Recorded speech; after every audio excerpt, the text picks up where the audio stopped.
Good morning to dear students, class 6. I am going to chapter 3rd. Chapter 3rd name is the first farmers and herders. Farmers means होता है किसान, herders में चरावह। अब आज हम इस चैप्टर में पढ़ेंगे नियोलिथिक एज के बारे में, जो कि एक न्यू स्टोन एज है। अब डिस्कवरी ऑफ व्हील इसकी मुख्य इंपॉर्टेंट खोज थी। अब कैलकोलिथिक एज भी पढ़ेंगे। ये 2 टाइप की एज इस लेसन में पढ़ेंगे। इससे पहले 2 टाइप की एज हमने लास्ट वाला लेसन पढ़ी थी। जैसे हम आपको पिछले वाले लेसन में ले जाते हैं। जैसे कि हम इस चैप्टर 3 में बात करें तो प्रीहिस्टोरिक पीरियड की बात करें तो उसमें 3 प्रीहिस्टोरिक पीरियड है, stone age, bronze age, iron age. अब सिर्फ स्टोन एज को ही 4 पार्ट्स में डिवाइड किया गया, जिसमें पेलियोलिथिक एज और मीजोलिथिक एज, ये दोनों हम इसी लेसन में पढ़ ली थी। अब नेक्स्ट लेसन में आज जो हम पढ़ रहे हैं उसमें नियोलिथिक एज और कैलकोलिथिक एज के बारे में पढ़ेंगे। चलिए हम आगे चलते हैं। अब इसकी स्टार्टिंग है as man reached to end of mesolithic age. अब इसमें क्या हुआ था, जब मीजोलिथिक का अंत हो रहा था, है ना, मीजोलिथिक एज का जब लास्ट में ये एज का शुरुआत हुआ था। अब हिज लिविंग कंडीशन चेंज, तो उसमें उसके जीने का तरीका चेंज हो गया था। उसके पास नॉलेज इकट्ठा हो गया था कई के लिए, एग्रीकल्चर और कल्टीवेशन करने के लिए, है ना, खेती और कल्टीवेशन करने के लिए उसके पास नॉलेज आ गया था। और वो उसे खाने की आवश्यकता नहीं थी। ही लर्न टू कल्टीवेट लैंड, और उसने लैंड को कल्टीवेट करना सीख लिया था। और सो सीड, बीजों को बोना सीख लिया था। और गेहूँ और चावल को उगाना सीख लिया था। कौन सी एज की बात कर रहे हैं हम, नियोलिथिक एज की, है ना। इस एज में इन्होंने ये सीख लिया था, मतलब यानी खेती करना आ गई थी इस एज में हमारे पूर्वजों को। अब man was forced to stay in one place. अब इसमें क्या होता था, पहले वाली एज 2 एज में पढ़ा था, जो आदि मानव था वो जंगलों में भटकता रहता था, वो उसका कोई जगह नहीं थी, उसका एक कोई फिक्स स्थान नहीं था। तो अब इस बात करें मीजोलिथिक एज के बाद नियोलिथिक एज की बात करें तो नियोलिथिक एज में वह एक स्थान पर रुकना सीख गया था और अपनी लाइफ को सेटल करना सीख गया था। उसने धीरे धीरे प्लांट्स और क्रॉप्स को उगाना सीख लिया था। उसने जैसे नियोलिथिक एज में एंटर किया, उसने टूल्स को पॉलिश करना सीख लिया था, एनिमल्स को पालना सीख लिया था और प्लांट्स को उगाना सीख लिया था। तो ये इसकी मुख्य विशेषता है। अगर हम नियोलिथिक एज की बात करें तो इसे न्यू स्टोन एज के नाम से जाना जाता है और इसकी जो 8000 से 4000 BC पुराना है। अब the term neolithic has been derived from the 2 Greek words, है ना, 2 ग्रीक वर्ड्स बना। नियो मीन्स होता है न्यू एंड लिथोस मीन्स होता है स्टोन, यानी न्यू स्टोन, है ना। इसमें पत्थर से औजार बनना सीखा था। अब this the period of mesolithic age, जैसे जैसे मीजोलिथिक एज निकला, it is the last stage of stone age, उसकी लास्ट स्टेज स्टोन एज के आने लग गई थी। अब प्रोग्रेस बिटवीन, और धीरे धीरे उसमें प्रोग्रेस हुई। उसने मानव ने अपनी कम्युनिटी को सेटल करना सीख लिया था, कम्युनिटी लाइफ, है ना, एक ग्रुप में रहना सीखने लग गया था और ये सब ग्रुप में रहने से ही वो सीखा है। अब एग्रीकल्चर की बात करें तो इस एज में कल्चर ऑफ नीति शो द रिमार्केबल चेंज, है ना, एक बहुत ही रिमार्केबल चेंज हुआ है। उसने कल्टीवेशन करने की कला जो सीख ली थी, उसका एक महत्वपूर्ण डेवलपमेंट था। ये कल्टीवेशन से ही उसका विकास हुआ है।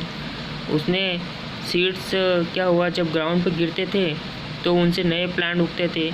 ये उसने धीरे धीरे इसको नोटिस करने सीख लिया था। जब सीड पेड़ से नीचे गिरता है और ग्राउंड पर गिरता है तो वापस उगने लग जाता है, यानी बहुत टाइम लगता है इस एज को पाने में।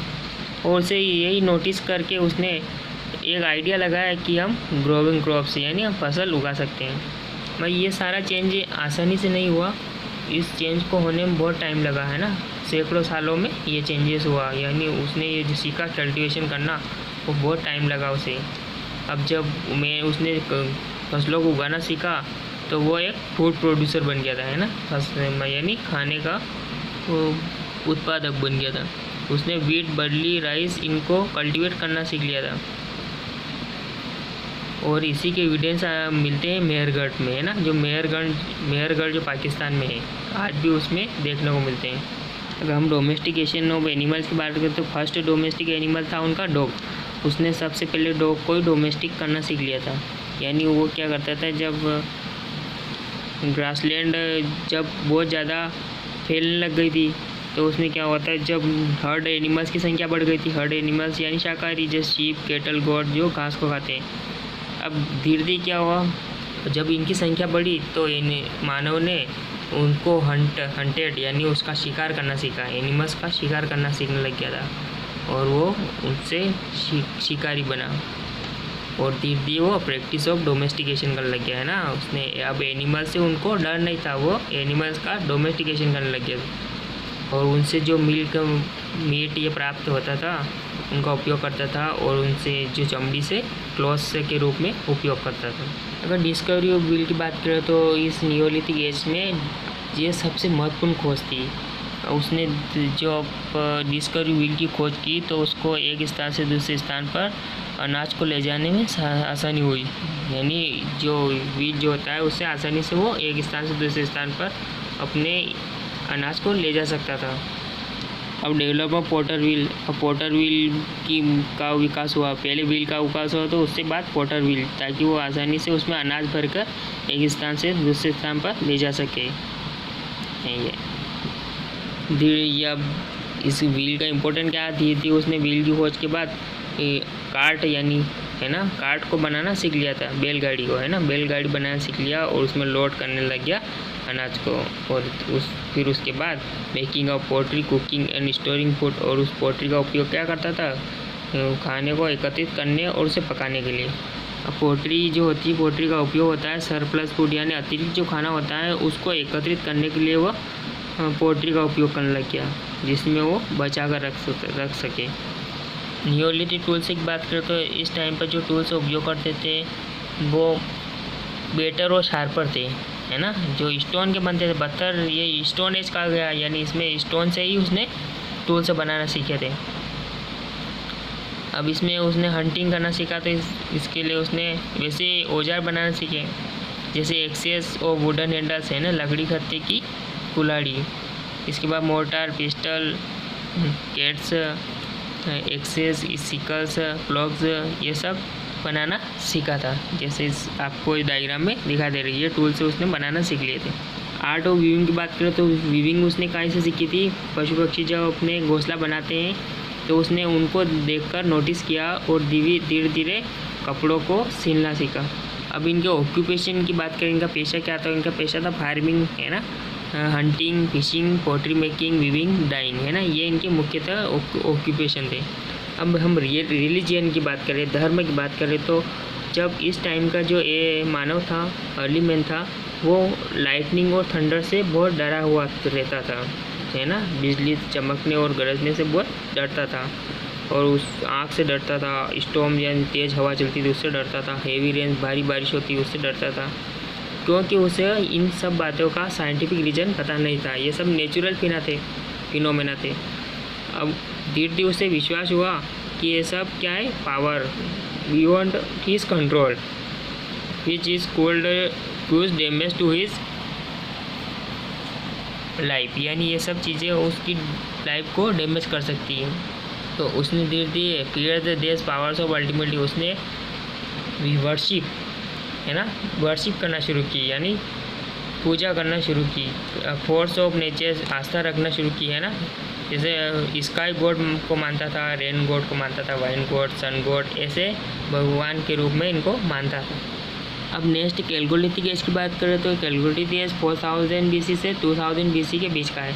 अब इसमें जो डिस्कवरी हुई थी वो खासकर मेटल की, है ना, धातुओं की खोज करना इस टाइम में सीख लिया था। अब इससे पहले वाली एज में स्टोन का खोज हुई थी, अब इसमें धातु खोज हुई।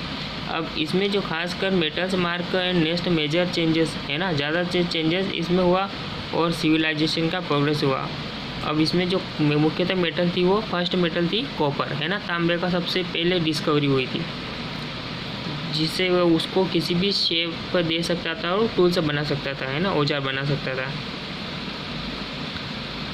कॉपर स्टोन टूल से ये सब क्या कहला, कैलकोलिथिक एज या कॉपर एज कहा जाता है। अब ये तो थी रिलेशन रीडिंग। अब हम आते हैं इसकी एक्सरसाइज में। इसकी एक्सरसाइज 6 वाली एक्सरसाइज है जिसमें ब्रीफ क्वेश्चन आंसर है, जिसमें ए वाला है why did the practice of pottery begin, अब उसने पोट्री को बनाना की प्रैक्टिस क्यों की? तो इसका आंसर है farming lead to surplus food, है ना, अतिरिक्त खाने को इकट्ठा करने और उसे बचा कर रखने के लिए उसने ये पोट्री बनाना सीखी। अब सो डेट नीडेड टू कंटेनर और फॉर अ सेम, उसने एक कंटेनर, है ना, एकत्रित करने के लिए इसका उपयोग किया। अब बी वाला क्वेश्चन है what was the most important discovery of the Neolithic. Most important discovery क्या? तो इनका आंसर है मोस्ट इंपॉर्टेंट डिस्कवरी थी व्हील, है ना, व्हील यानी पहिया इनका सबसे महत्वपूर्ण खोज थी। अब इसका डी वाला क्वेश्चन है explain Neolithic means art of weaving. अब उसने आर्ट ऑफ वीविंग करना कैसे सीखी, है ना, नियोलिथिक मैन से ने। तो he must have observe the birds weaving there nest, है ना, जब पक्षी क्या करते हैं अपना घोंसला बनाते हैं तो उसने उनको ही देखकर आइडिया आया और वीविंग करना सीखा। अब डिटेल वाला क्वेश्चन आंसर में देखें तो हम बी वाला क्वेश्चन है describe the religion of the Neolithic people. अब नियोलिथिक पीपल का रिलीजियन क्या था? तो अभी हमने पढ़ा है early man was scared of lightning and thunder, है ना, लाइटनिंग और थंडर से डरे हुए थे। अब he must have suffered from fire, है ना, वो इनसे भी डरते, फायर, स्टॉर्म, हेवी रेन, इन सब से डरते थे। ये सब नेचुरल फिनोमेना है। अब इन्हीं से डरने के कारण उसने धीरे धीरे क्या भगवान पर आस्था रखना शुरू की, है ना, फोर्सेस ऑफ नेचर। सी वाला क्वेश्चन है describe the major features of the neolithic tools, है ना, नियोलिथिक टूल्स से उनके फीचर्स क्या थे? तो इसका आंसर है some tools have been found at many early farming sites, है ना, अधिक कुछ टूल्स फार्मिंग साइट्स पर मिले हैं ना, जहाँ पर खेती करता था वहाँ पर मिले, यानी इसका मतलब है वो खेती करता था इन टूल्स के द्वारा। अब दे वर स्टील मेड ऑफ स्टोन, जो ज़्यादातर किसके बने हुए? पत्थरों के बने हुए, और फार बेटर हैं शार्पर, और जो कि अच्छे हैं और शार्पर है, तीखे हैं। अब स्टोन एक्सेस, है ना, पत्थर की एक्सेस कुल्हाड़ी, और उसके लकड़ी का हैंडल लगा हुआ है ना, तो उसका उपयोग भी हार्वेस्टिंग के लिए करता था।